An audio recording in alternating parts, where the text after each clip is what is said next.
Selanjutnya adalah menentukan posisi titik terhadap titik-titik tertentu. Di sini dimisalkan adalah titik P, A, B. Jadi bukan terhadap titik asalnya lagi. Jadi nanti titik P, A, B-nya ini dianggap sebagai titik acuan. Nah, di sini sama ada beberapa titik, sekaligus titik acuannya yaitu titik P. Kemudian bisa ditentukan posisi titik A, B, C, D terhadap titik P. Langkahnya sama, jadi kita cari dulu koordinat titik masing-masing titik tersebut. Dari titik acuannya, yaitu titik P, di sini adalah 3,2. Jadi nanti koordinat asalnya P 3,2 dijadikan sebagai titik acuan. Kemudian titik A-nya diisikan langsung ke tabel 6,7. Titik B-nya 1, minus 2. Titik C minus 5, minus 4. Terus titik D-nya minus 4,0. Nah, dari sini caranya hampir sama seperti menentukan posisi titik terhadap titik asal. Hanya saja nanti bedanya adalah terbentuk yang namanya koordinat titik baru. Jadi maksudnya koordinat titik baru itu, ini yang dijadikan patokan langkahnya itu adalah di koordinat titik yang ini, yang baru. Jadi ini adalah titik asal yang dihitung, kemudian nanti untuk menentukan langkah-langkahnya, nanti hasilnya bisa dijadikan sebuah koordinat titik yang baru. Untuk menentukan posisi titik terhadap titik P, A, B, caranya hampir sama seperti menentukan posisi titik terhadap titik asal, 0,0. Nah, dimulai dari titik A 6,7. Jadi, ini tidak bisa berlaku seperti yang titik asal ya, cuma caranya sama. Jadi dari sini karena titik acuannya adalah titik P, bukan lagi titik 0,0, jadi kita hitungnya dari titik P. Dari titik P kita hitung sampai ke titik A. Nah, bisa ke kanan dulu atau ke atas dulu. Berarti misalkan mau ke kanan dulu, berpindah 1, 2, 3. Berarti 3 satuan ke kanan. Kemudian dari sini ke atas sampai ke titik A, 1, 2, jadi disesuaikan dengan sumbu Y-nya ya. 3, 4, 5. 1, 2, 3, 4, 5. Berarti 5 satuan ke atas. Nah, di sini bedanya adalah ketika menentukan posisi titik terhadap titik tertentu, yaitu titik P, nanti untuk langkah-langkahnya ini, berapa langkah ke kanan, berapa langkah ke kiri, atau ke atas ke bawah, itu tidak sesuai dengan koordinat titik semula. Berbeda dengan yang menentukan posisi titik terhadap titik asal tadi. Jadi di sini bisa kita tuliskan koordinat titik yang dijadikan pedoman, yaitu pada koordinat titik sebelah sini. Jadi dari sini bisa kita tuliskan koordinat titiknya. Jadi koordinat titiknya ini berguna sebagai berapa langkah perpindahannya dari titik acuan. Jadi untuk yang ke kanan ke kiri nanti bisa digunakan sebagai sumbu X.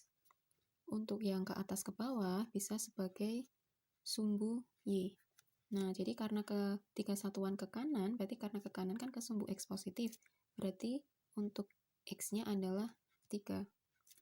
Kemudian 5 satuan ke atas kan juga ke sumbu Y positif, berarti 0,5.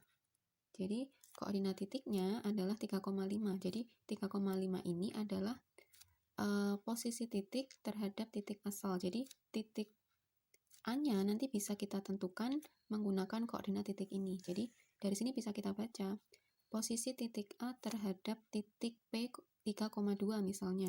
Jadi posisinya adalah 3 satuan ke kanan dan 5 satuan ke atas. Jadi bisa dibaca dari sini, bukan dari koordinat awalnya tadi. Jadi bedanya di situ dengan yang titik asal. Nah, untuk titik B sampai titik D dengan cara yang sama. Jadi titik B 1, minus 2, berarti dari titik B-nya kita hitung sampai ke titik B. Ke kiri dulu, 1, 2. berarti 2 satuan ke kiri. Kemudian dari sini ke bawah 1, 2, 3, 4. 4 satuan ke bawah.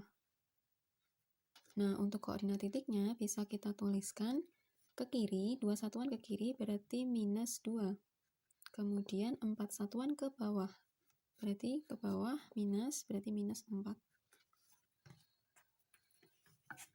Selanjutnya untuk titik C, minus 5, minus 4. Dari titik P, kita hitung sampai titik C.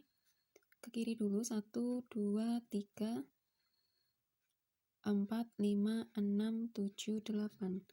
8 satuan ke kiri.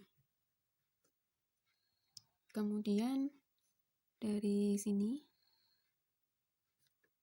ke bawah 1, 2, 3, 4, 5, 6. Cek 1, 2, 3, 4, 5, 6. Jadi sampai ke titik 4. 6 satuan ke bawah. Berarti koordinat titik yang ditentukan adalah minus 8, minus 6. Yang terakhir titik D minus 4,0. Dari titik P ke kiri 1, 2, 3, 4, 5, 6, 7. 7 satuan ke kiri. Karena belum sampai ya, jadi ke bawah, masih ke bawah 1, 2. 2 satuan ke bawah. Nah, berarti koordinat titiknya minus 7, minus 2. Jadi demikian menentukan posisi titik terhadap titik tertentu. Di sini dicontohkan sebagai titik P, yaitu A, B. Nah, untuk menentukan posisi titik terhadap titik P sebagai titik tertentu, ternyata bisa digunakan sebuah rumus. Jadi rumusnya ini memerlukan yang namanya posisi titik, kemudian titik acuannya, dan koordinat titik. Koordinat titiknya ini maksudnya nanti perpindahannya berapa satuan ke kanan atau ke atas. Nah, jadi contohnya misalkan kita pakai yang titik A. Hanya kan 6,7. Kemudian titik acuannya pakai yang titik P 3,2. Nah, untuk koordinat titiknya ini bisa kita tentukan menggunakan rumus.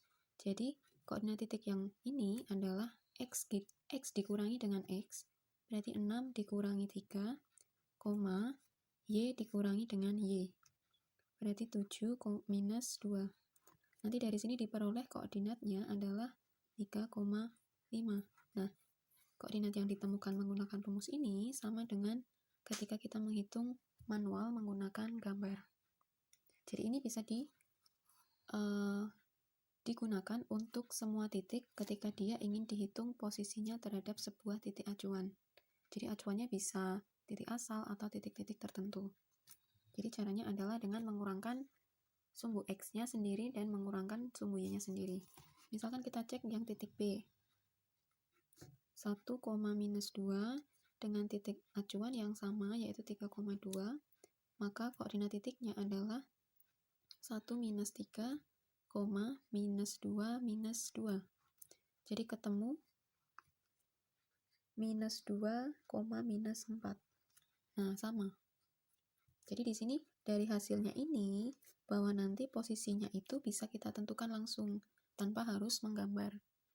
Jadi, misalkan tadi ketemu 3,5, berarti posisi titik A-nya terhadap titik P 3,2 adalah 3 satuan ke kanan dan 5 satuan ke atas. Demikian pula untuk yang titik B, posisi titik B terhadap titik P adalah 2 satuan ke kiri dan 4 satuan ke bawah. Jadi bisa dibaca langsung dari koordinat titiknya ini.